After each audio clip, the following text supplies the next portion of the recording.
Hi guys, today we're going to talk about collisions. I've been showing on my X accounts some games I made with JavaScript, like Space Invaders, Snake and Pong. Those are 100% vanilla JavaScript, so there's a question many people did to me. How did I manage to do the collisions between two divs? And that's why I decided to do this video.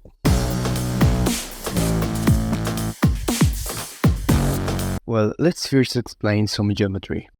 This is a dot. A dot has two coordinates that define its position in a plane. Easy, right? Well, this is a square.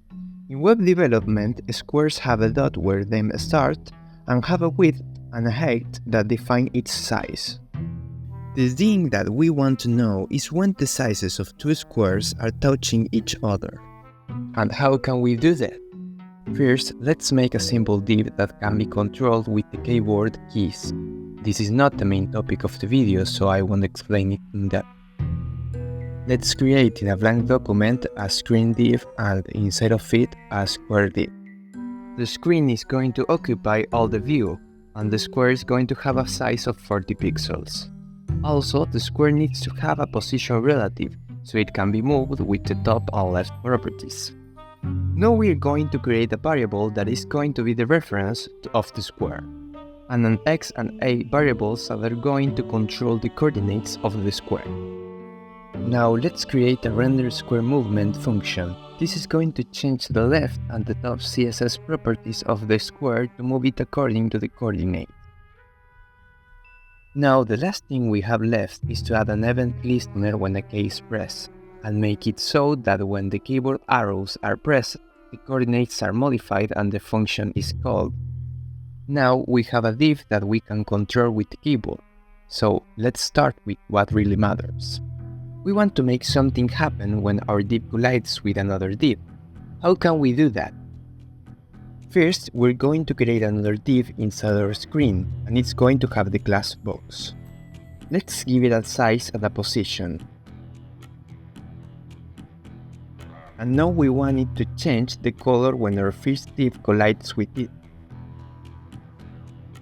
So, let's create a function called checkCollision. This function will receive two parameters, an object1 and an object2. These are the two divs which it is going to check if they are colliding. Now, before we continue, let's go back to our geometry class. We say that a square has a dot, a width and a height, right?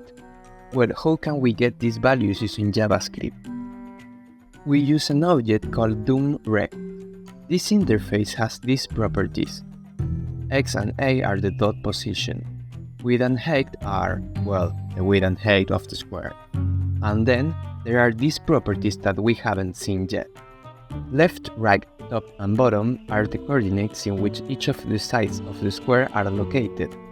This is what we are going to use to check the collisions, because we consider a div is colliding with other when the right side overpasses the left side of the other div, and we can check this if we use the right and the left properties. So the condition will be that the two squares are colliding if the right of object 1 is greater than the left of object 2, and this is what we are going to do in the function. So, returning to the code, the first thing we have to do is to obtain the DOMRect object of our two divs. And for this we use a method called getBoundingClientRect, which I will leave the documentation in the description of the video in case you want to take a look at it later. I'm going to show you first what this returns. I will make a log within the movement of the event listener so that it shows the position of the square in the console. When we run this and move the square, the console shows us a DOMRect object. It has the properties that I mentioned before. If we pay attention, we can see that left in this object is 70. When we move the square with the keyboard arrows and then I look at the left of the new DOMRect, we will notice that it has changed to 100. That's it, now we have the object that contains the values we need. Returning to the function, let's check the condition we see before. If the right of object 1 is greater than the left of object 2, then the background color of the box is going to change to yellow. When we run this, we see that, indeed, the box turns yellow when the square touches it, but there's a problem. On the left side, the collision works, but when we go to the right side, the position of the square doesn't matter, the box will always be yellow. This happens because we're only checking the collision on the left side. To solve it, we have to do the same thing we did before but on the right side. And for this we use the left property of the first object and the right property of the second one, being the condition that one is smaller than the other. Passing this to the function will be something like this. And now we have collisions that work perfectly. Since we've only made the square move horizontally, collisions only work on the x-axis. But if we want to add vertical collisions, the condition will look like this.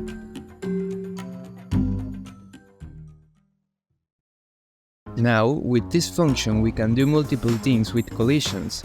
As an extra, you can add another parameter to check collision, which is a method that is executed when the two objects collide. This way we make sure that the function is reusable. But there's something else. The function we have now only checks for collisions between two objects. But what will happen if there were several possible boxes that a square could collide with? This is something that I'm going to explain in another video, which will be the continuation of this one. If you want to be aware of the videos I upload, subscribe so you don't miss my content. For now we will leave it here. The other possibilities and alternatives in collision functionality are left to your imagination and intellect. I created this method, so if you want to use it, you need to pay to me the amount of... I lie, I just asked it to ChatGPT how to do it, so this video is stolen from the artificial intelligence. Goodbye.